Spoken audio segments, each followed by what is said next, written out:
Yon. What's up guys and welcome back for another video.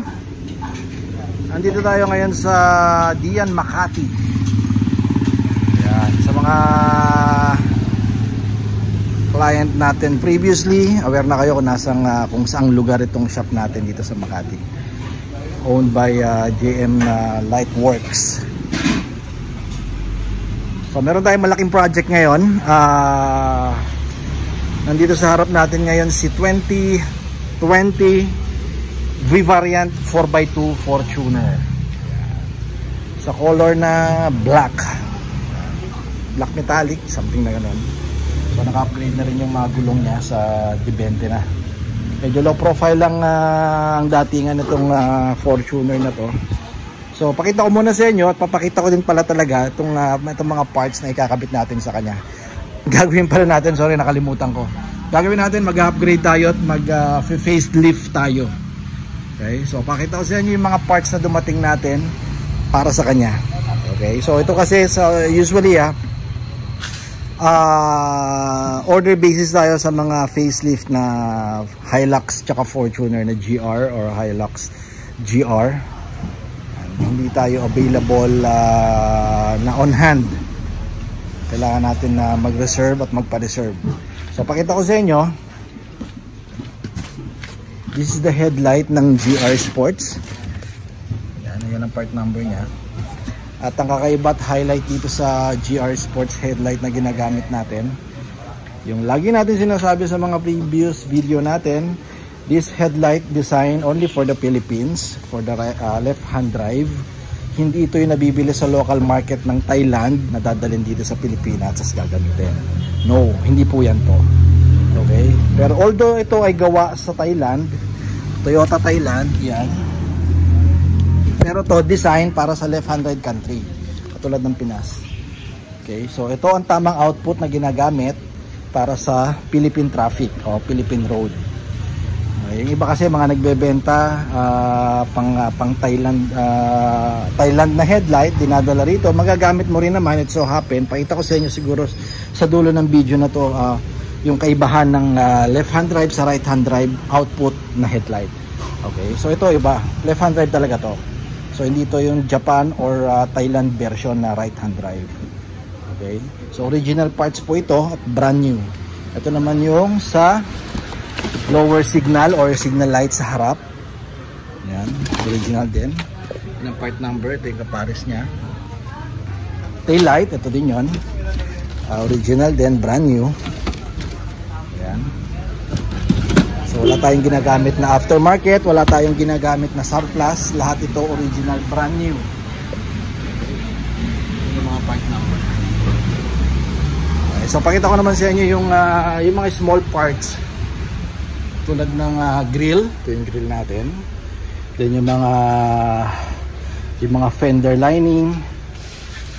Then ito yung kilay. Ito yung cover ng radiator. Lahat yan brand new, original. Okay, so balikan ko kayo babaklas lang kami since napinturahan na natin yung mga bumper na ikakabit natin sa kanya para ma-install na natin. Kaya let's balik ako.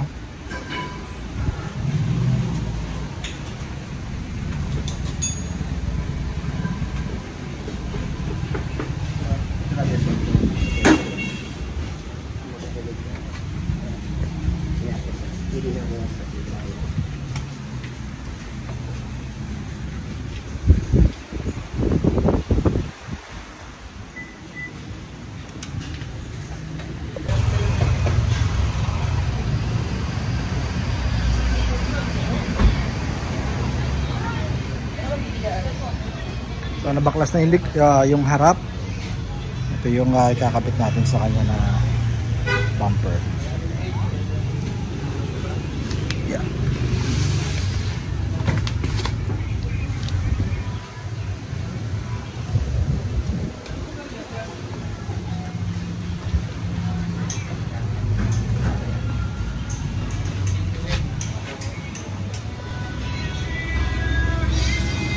Okay, stock 2016 to 2020, 2021 to 2024 o 23 model. May kaibahan.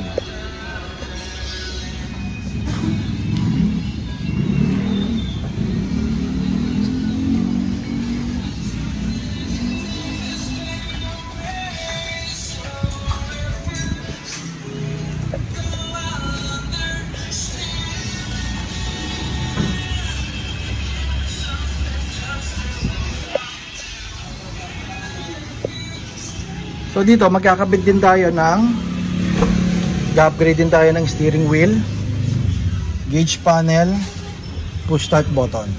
Okay, so ito na yung mga piyesa na gagamitin natin. Lahat yan bago, lahat yan original. Okay, lahat yan plug and play lang din.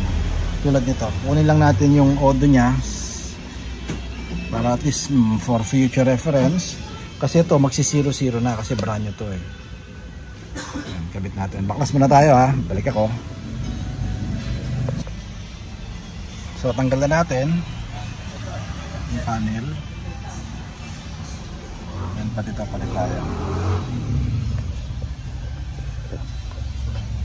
So lipat lang natin to. Pero first unahin natin yung panel para hindi mahirap tanggalin dito pagka mas okay kung tanggalan manibela. Since magkapalit siya kasi ng manibela, yung sa iba na magpapalit ng panel, hindi naman magpapalit ng manibela, huwag nyo nang tanggalin yung manibela.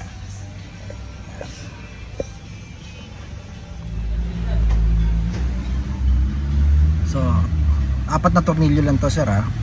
1, 2, 3, 4. Yan. Then mahuhugot na natin yan. Tanggal na natin. Yan.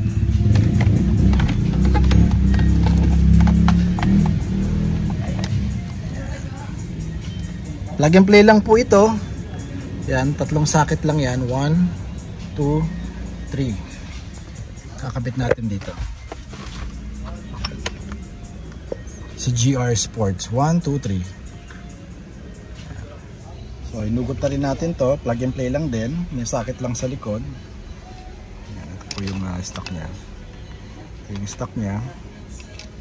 Ito yung GR. Okay.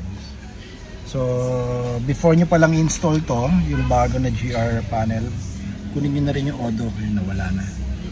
Save nyo lang yung odo for future reference ha. Kasi 0-0 po lalabas dito eh. Kasi brand new.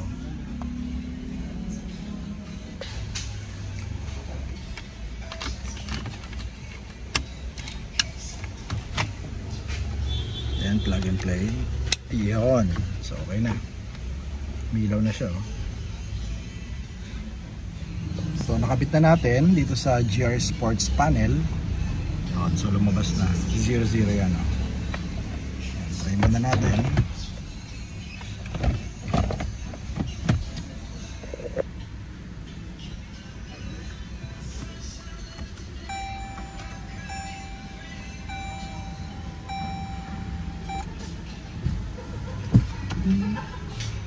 Diba? Sporty na.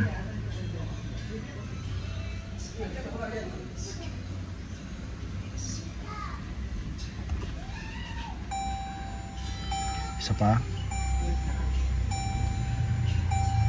Or just want to fill your early evening with some music and wish-exclusive chit-chat, all you have to do is be here, wishers, and get in touch with me.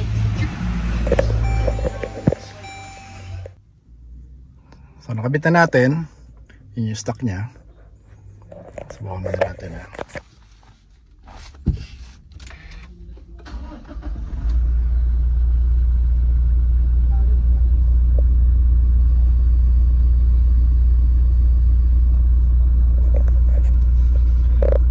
Zero ah.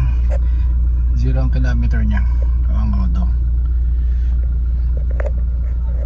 So ang kaibahan dito sa steering wheel na stock natin. Yan. So masyadong manipis ang grip. Ito halos ito na ipinattern natin sa mga carbon steering wheel na ginagamit natin. Although mas malaki pa din, mas makapal ang yung thickness niya. Mas makapal pa rin ang grip ng carbon natin. Ito makapal na din, hindi katulad dun sa mga base variant or yung sa mga ibang model. Basta GR makapal na at iba yung materials na ginamit. Medyo pang performance tong klase ng materials na to. Ayan. Kulay black, at yung kakaiba sa atin. Hindi siya gray metallic, black siya. Yan, tas GR. Original to sir ha, original, brand new ha. Kaya may malfunction dyan kasi ginagawa pa natin yung hindi nakakabit yung ano, hindi nakakabit yung headlight natin kasi ginagawa pa. Kita natin assemble to.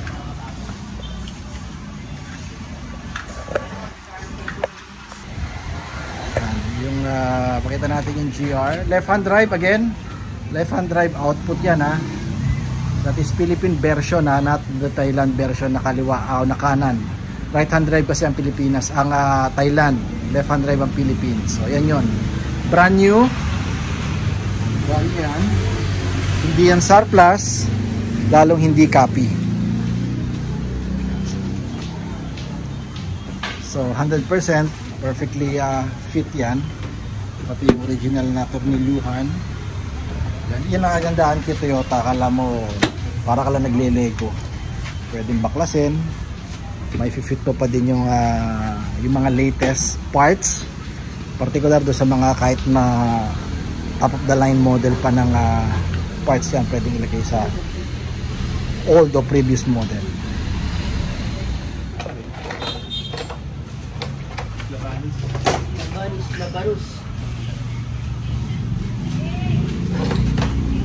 Sabi nila hindi ka raw marunong bumato. Oo.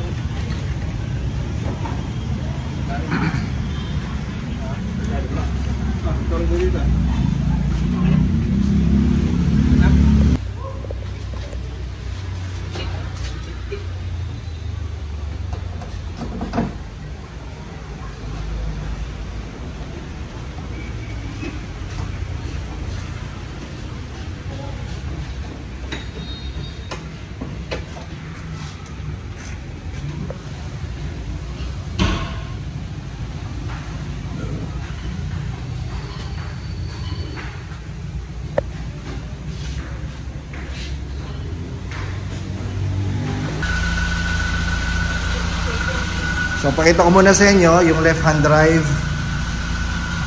headlight na gamit natin dito sa TRD part sa pag-convert, since ito original to. Kita mo sir, mababa dito, then pataas.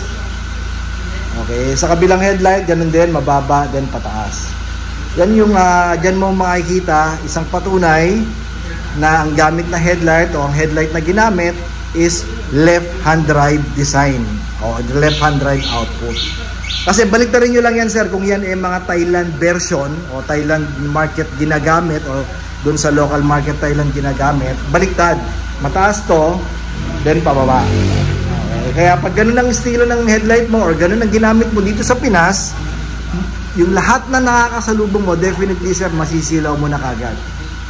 Then yung sa right side mo, yung nilalakaran mo o yung way na pinupuntahan mo ngayon o yung daan mo, masyado nang mababaw. I mean, poor visibility. Magkakaroon ka na ng poor visibility. Hindi mo na ngayon kita ngayon masyado dahil nga ang headlight mo sa kanan masyadong mababa. Okay? So, kaya dinesign ito ng mga engineer ng Toyota, kung sino man ang nag-design sa Toyota, dinesign ito hindi para aesthetic or para kung ano man. May purpose po ito. At yun ang purpose niya. Okay? So, isang reference yan. Tulad ng sabi ko nga, pinakita ko sa inyo yung part number ng light.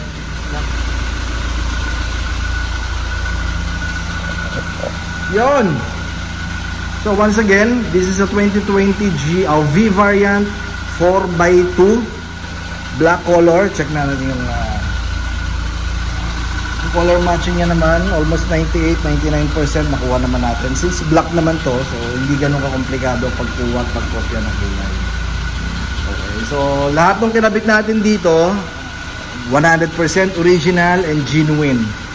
Okay, at ang isang highlight dito sa every time na nagkakabit tayo ng nag-i-install tayo at nagko-convert ng GR Sports, ang gamit natin sir headlight legit na left hand drive country o left hand drive country design. Hindi ito yung mga galing Thailand na ginagamit din sa Thailand iba yon Okay, may mga nagbebenta sa Thailand for Thailand market which is right hand drive headlight. May mga nagbebenta rito galing doon. Yun ang gamit nila ngayon dito sa Pinas, na which is left hand drive tayo. Sa atin hindi. Galing sa Thailand yung parts natin, Toyota Thailand made, pero naka left hand drive. Pinakita ko na sa inyo for reference yung part number ng left hand drive at magkaiba ang part number ng right hand drive. Yan. Isang tip lang po sa inyo yun, okay? So lalo sa mga nagpa-plan ng mag-convert ng mga old Fortuner, old generation na Fortuner nila. Alright? So konting ano lang tayo dito sa pakita natin yung well, bago yung headlight. Check muna natin yung mga parts na kinabit, 100% na original. So may previous tayong kinabitan na or in-install na black na Fortuner din. I don't know, 2017 model yata yun. Black din. So medyo sa akin medyo na-off ako doon kasi lahat black. Wala tayong ginawang any accent o contrast na kulay na katulad nito. Okay, so since gusto, yung preferred din naman ng client na pure black yung kanya, although walang lumabas na GR na black. So ngayon, since black another set of black na naman yung gagawin natin na ginawa dito, ito na nga yun. So nagsuggest ako kay Jibet na lagyan natin ng konting contrast. So ito napili natin gawing red or Toyota red. Yan, para match naman or magkaroon naman ng contrast, hindi na black na black, diba? So bumagay naman so far Yan. Sana nagustuhan nyo Pasok naman siya. Okay, so tingnan natin yung likod. Kaya na nga natin na i-hazard to. Mamaya papakita ko sa inyo yung buga ng right hand drive na or left hand drive na headlight.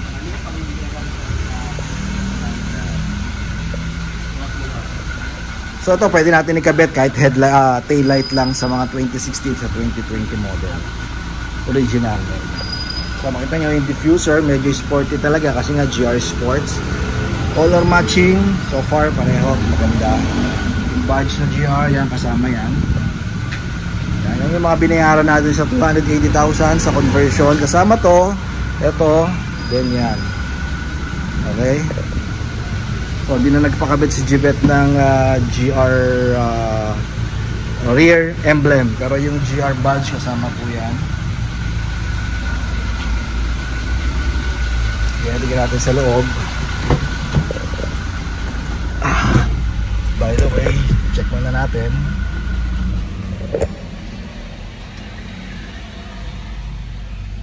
Ito yung ginamit natin sa kanya na steering wheel. Brand new original GR din. Yan medyo kakaiba lang sa GR na to kasi nga ito yung GR na glossy.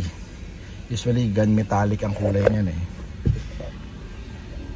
10,000 for this one, GR Sports. Push start. Then 33,000 for this meter panel GR. Then 30,000 for this steering wheel. So makita nyo, since naka-auto siya, kumukas yung headlight niya. Kita nyo,